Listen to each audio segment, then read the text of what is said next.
সবাই জানাই পুলিশ মন্ত্রী সবাই জানাই পুলিশ মন্ত্রীর পদত্যাগের দাবিতে আইএসএফের সংগ্রাম, স্বাস্থ্যমন্ত্রীর পদত্যাগের দাবিতে আমাদের সংগ্রাম, তোমার আমার গলার স্বর, তোমার আমার গলার স্বর, কলকাতায় আমার স্বর, বিরাজদাতায় আমার স্বর,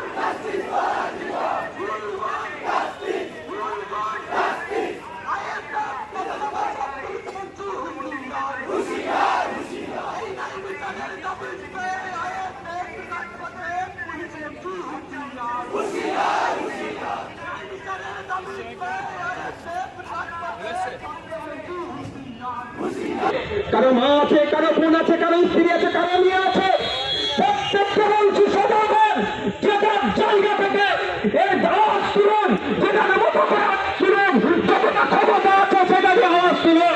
জাস্টিস ফর আরজিকর, আরজিকরের তিলোত্তমার যদি আমরা বিচার পাই, আগামী দিনে মানুষের মনের মধ্যে যে পশুবিচার মধ্যে ঢুকে আছে, মনে দৃশ্য দাপন বা দাহ করে ফেলেছে। দুর্ভাগ্যের বিষয়, এই ঘটনা তো বেড়ে যাচ্ছে কেন? কানগুলিতে উনি বলেছিলেন 1 মাসের মধ্যে হয়ে যাবে, আর 10-11 বছর পরে অনেকজন বেকসুর খালাস হয়ে গেল। যদি বেকসুর খালাস হয়ে থাকে, যদি দোষ না করে বেকসুর খালাস হয়ে যায়, তাহলে তার প্রায় 11-12 বছর কেন রাজ্য প্রশাসন নষ্ট করলে জবাব আমাদেরকে চাইতে হবে। আর দোষী হওয়ার পর যদি ছাড় পেয়ে যায়, তাহলে ভেতরে কি সেটিং ছিল সেটা আমাদেরকে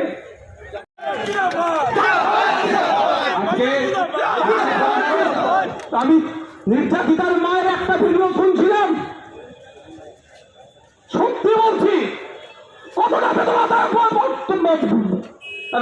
বক্তব্য শুনছিলাম। আমি বলছিল যখন আমাদের মেয়েটাকে তারা হত্যা করছিল, হয়তো মা মা করে দেখেছে, আমি তখন কাঁদছিলাম। এটা শোনার পরেও একজন মহিলা মুখ্যমন্ত্রী কিভাবে এখনো চুপ করে বসে থাকছে সেটা আমি ভেবে পাচ্ছি না।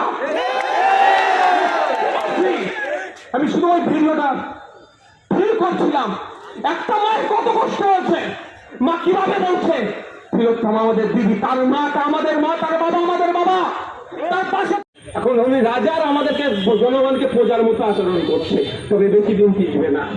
রাজাদের কাপড় কই বলার লোকের অভাব ছিল, এখন বাড়িতে বাড়িতে জন্মগ্রহণ করে গিয়েছে রাজা কাপড়ে কাপড় কই বলছে, বাড়িতে বাড়িতে হয়ে গেছে। একটা সময়